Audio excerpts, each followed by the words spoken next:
Magandang umaga po sa inyo lahat. Tayo po ngayon ay nasa ika-17 linggo at binili yung bukid upang mapasa kanya ang kayamanan. Mga kapatid, sa pag-aari ng Diyos na tunay na mahalaga sa ating buhay, ano yung pwede natin maging investment? Ano yung pwede natin itaya upang makamit natin ang pag-ahari ng Diyos? Pwede nating itaya yung ating mga sakripisyo na ginagawa upang tayo maging mabuting tao at tayo makasunod sa kanyang kalooban. Kung kaya ito po yung dapat natin pag-isipan. Ano yung mga bagay na pwede nating iwanan alang-alang sa pag-ahari ng Diyos. Pangalawa, sinasabing inilalarawan din ang pag-ahari ng Diyos sa pamagitan ng isang perlas na mahalaga na natagpuan ng isang mangangalakal. At ganyan din ang kanyang ginawa.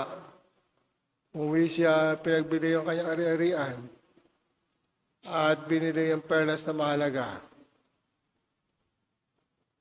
Kung kaya sa ating pong pagsunod sa kalooban ng Diyos, ano mga bagay ang dapat nating iniiwanan?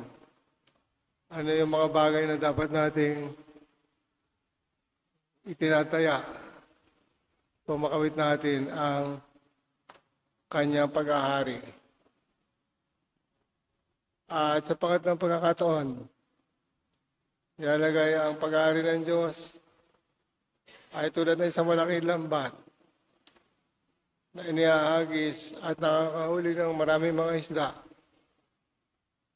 Ngunit sa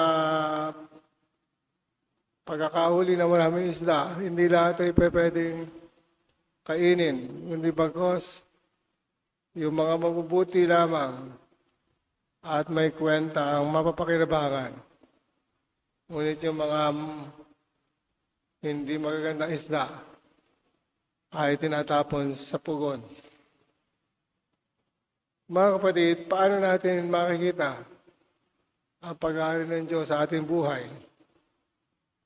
Sa unang pagbasa po ay binibigay sa atin yung susi upang makita natin kung paano natin makikilala ang kanyang pag-ahari. Sinasabi ni Aring Solomon na binigyan ng pagkakataon ng Diyos upang maitanong sa Kanya kung ano yung gusto niyang gawin at ano yung gustong pagkaloob ng Diyos sa Kanya. At hindi po siya humingi ng kayamanan. Hindi siya humingi ng kapangyarihan. Hindi siya humingi ng mga material na bagay. Hindi bagos ang hiningin ni Aring Solomon ay isang pusong marunong tumingin ng masama at magaling. Isang pusong maunawain. Isang pusong mapagpakumbaba. Isang pusong nakakakilala ng kabutihan at isang pusong nagtatakwil sa kasalanan at sa kasamaan. Kaya po yung pag-aari ng Diyos, ano mga halimbawa ang pwede natin ibigay? Ang dapat maging pamantayan natin ay magkaroon tayo ng pusong marunong tumingin ng masama at magaling.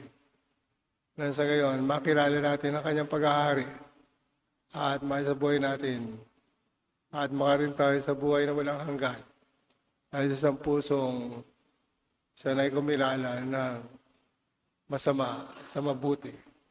Amen.